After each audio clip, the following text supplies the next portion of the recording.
Olur, Kürtçe de olur. Yoksa.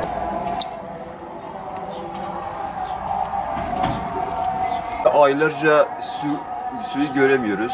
Su sıkıntısıyla evlerimizi satacağız. Binlerce konutlar var. Yarısında var, yarısında yok. Buradan yetkililere sesleniyoruz. Biz emekli TOKİ'de esnafız. Yaklaşık 4-5 aydır biz su sorunu yaşıyoruz. Son 3 gündür sular tamamen yok. Neredeyse tıkanı kapatma durumuna gelmişiz susuzluktan. Buyur, görüyorsunuz. Buyurun, görüyorsunuz. Burası Yenişehir Emekli TOKİ'dir. Lokanta işletiyoruz. Biz su sorunu yaşıyoruz. Son 4-5 aydır su sorunu yaşıyoruz ve son 3 gündür sularımız tamamen yok.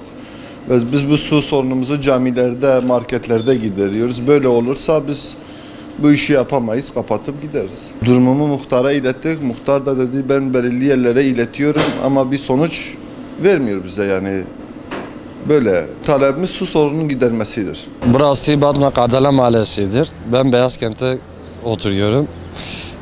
Yaklaşık 3-4 gündür sularımız kesiktir ve kesik olduğundan dolayı biz muhtarımızla konuşuyor ve muhtarımız da belediye yetkili birimlere aktarıyor ama bir sonuç elde edilmiyor. Bu sorun ettiği 4-5 aydır bu sorunu yaşıyoruz ve gördüğün gibi şu an biz tanklarla bir su çekiyoruz. Hangi çağda yaşadığımızı da artık İnsanlar görsün yani belediye yetkilileri görsün artık. Talebimiz bir an önce bu su sorunu giderilmesidir. Bizim en büyük sorunumuz su sorunu. Buradaki su sorunu en büyük sorunlardan bir tanesi. Yaz sıcağında bu mahalle su sorunundan dolayı çok sıkıntı yaşıyor, çok sorunlar yaşıyor sıcaklardan dolayı. Hiçbir şey yapılamıyor, her şeyden zorlanıyoruz. Onun için sağdan soldan su birikmeye çalışıyoruz. Nerelere başvursak hiçbir yerden bir talep alamıyoruz, hiçbir şey alamıyoruz bir şekilde. Muhtar elinden gelen her şeyi yapıyor ama bir şekilde elinden uzattığı kadar gittiği mercilere kadar gidiyor ama bir şekilde ulaşmaya çalışıyor, yapabileceği bütün imkanları sağlıyor. Ama yapabileceğini zaten elinden fazlasını da yapıyor muhtarımız. Sağ olsun. Her şeyini yapıyor. Çare arıyor, yetkililerden birer şey arıyor. Yetki arıyor ama bulamıyor yani. Sorunumuz su taleplerimiz. Sularımız bir an önce düzelsin. Su sorunu çözülsün. Buradan bütün yetkililere sesleniyoruz.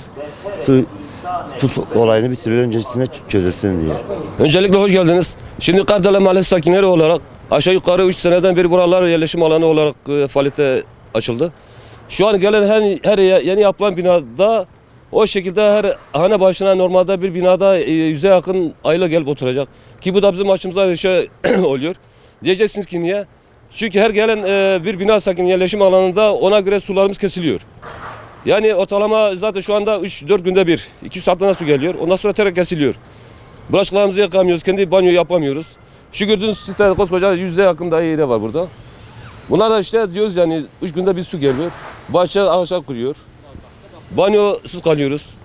Ondan sonra suyun öbür tarafı, caddenin öbür tarafında, onlar da normal fakat caddenin bu tarafında sular pek gelmiyor. Vallahi aşağı yukarı zaten her yaz bu şekilde sorunları oluyor yani. 3 senede bir su, genelde yazın su sıkıntısı çok çekiyoruz. Ki başta Sayın Valimiz bir de belediye yetkililerine de ricamız budur. Yani buna bir an önce el atmaları lazım. Ki çok zor durumdayız. Ki yazında zaten her şeyin başında had su olarak geçiyor. Ki bunu bir an önce yapılması. Daha önce de belediye defalarca müracaat ettiğimiz halde belli bir olumlu bir sonuç alamadık. Hep bizi çıkmaz sokaklara yönlendiriyorlar. Ki buna bir an önce önlem alınmasını talep ediyoruz.